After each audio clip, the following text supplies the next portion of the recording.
The country is named after the great river that gives it life. To the north lies the Sahara Desert. The sands are spreading outwards year by year. To the south is hot equatorial Africa. Niger has low rainfall and few natural resources, save for some gold and uranium. It is rated as one of the world's poorest countries. However, Niger has major assets, the energy and hard work of its people.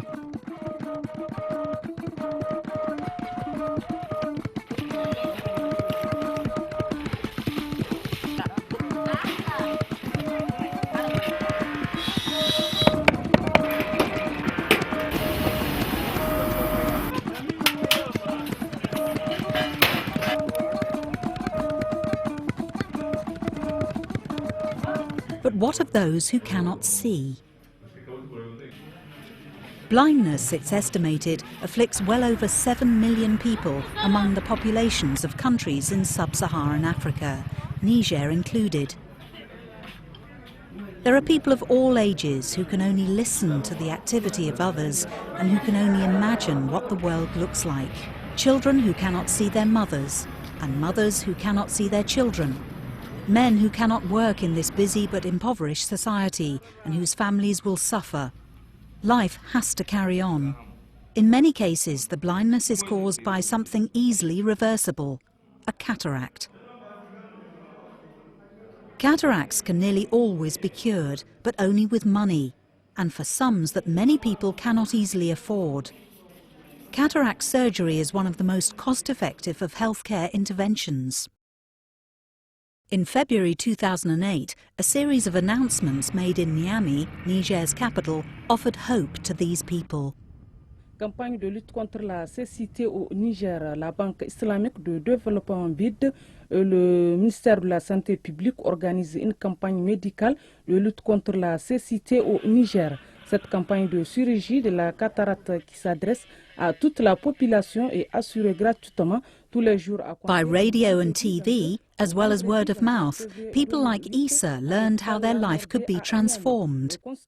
Operations to cure cataracts were being freely offered by the Alliance to Fight Avoidable Blindness.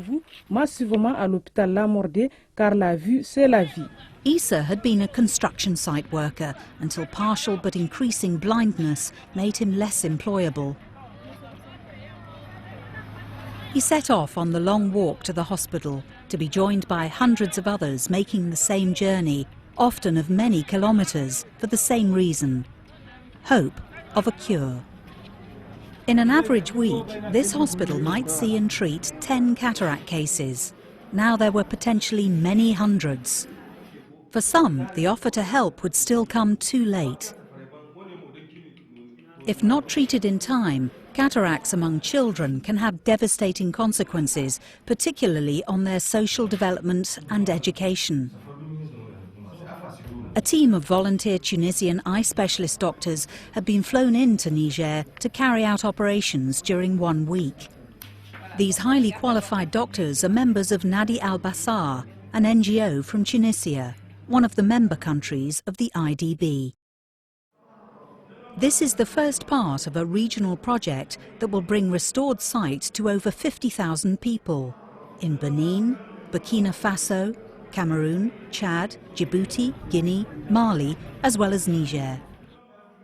The visiting team of doctors shared their expertise with the local surgeons, updating skills where needed.